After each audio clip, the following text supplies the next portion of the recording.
আসসালামু আলাইকুম। আশা করছি সবাই ভালো আছেন। আজকে আমি শেয়ার করব মাটির চুলায় কিভাবে করে হাঁসের মাংস রান্না করেছি। আমি সেই পুরো রেসিপিটাই শেয়ার করছি। চলুন তাহলে শুরু করা যাক। এখানে কড়াইয়ে তেল গরম করে নিয়েছি। এবার এই পর্যায়ে এখানে দিয়ে দিচ্ছি আদা বাটা, রসুন বাটা এবং পেঁয়াজ বাটা। গরম মশলাও বেটে দিয়েছি এখানে। সব মশলা কিন্তু এখানে বেটে তারপরে ব্যবহার করছি। এখানে পরিমাণ মতো লবণ দিয়ে দিচ্ছি। যদিও হাঁসের মাংসটা একটু পরিমাণে বেশি রান্না করা হচ্ছে, এর জন্য সব মশলাও পরিমাণ একটু বেশি দিতে হচ্ছে। এখানে এবার দিয়ে দিচ্ছি হলুদের গুঁড়া পরিমাণ মতো। বললামই তো আগেই যে হাঁসের মাংসটা একটু বেশি হওয়াতে সব মশলা একটু বেশি পরিমাণে দিতে হচ্ছে। এবার এখানে ঝালের জন্য মরিচের গুঁড়া দিয়ে দিচ্ছি পরিমাণ মতো, দিয়ে মশলাটাকে ভালোভাবে নাড়াচাড়া করে কষিয়ে নিচ্ছি। এবার আরেকটু ভালোভাবে কষানোর জন্য এখানে পানি অ্যাড করে দিয়েছি। দিয়ে তারপরে কিছুক্ষণ নাড়াচাড়া করে একটু মশলাটা ফুটিয়ে নেব। এই পর্যায়ে এখানে হাঁসের মাংস অ্যাড করে দিচ্ছি।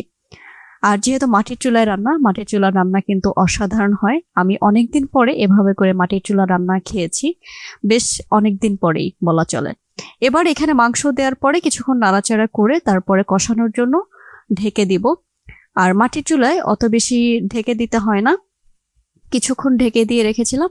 এবার এই যে হাঁসের মাংস কষানো হয়ে গেছে, পুরোপুরি রান্নার জন্য পানি দিয়ে দিয়েছি পরিমাণ মতো। আর এখানে আলু অ্যাড করে দিয়েছি। আলু দিলে তরকারির স্বাদটা একটু বেড়ে যাবে তাই মনে হয়েছিল আমার কাছে। আর আমি যেহেতু তরকারিতে আলু খেতে বেশি পছন্দ করি, এর জন্য আলু দিয়ে দিয়েছি। এই যে ইতিমধ্যে কিন্তু রান্নাটা কমপ্লিট হয়ে গিয়েছে, দেখাই যাচ্ছে কত সুন্দর হয়েছে তরকারি কালারটা। আর মাটির চুলার রান্না, এটা তো কোনো কথাই নেই, যেমন দেখতে হয়েছে তেমন খেতেও অসাধারণ হয়েছে। যাই হোক, এই ছিল আমার আজকের মাটির চুলায় হাঁসের মাংস রান্নার রেসিপি। আশা করি রেসিপিটা আপনাদের ভালো লেগেছে। রেসিপিটা যদি ভালো লাগে তাহলে অবশ্যই একটা লাইক দিন এবং বন্ধুদের সাথে শেয়ার করুন।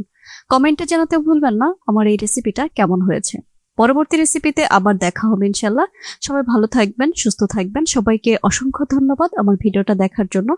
আল্লাহ হাফেজ।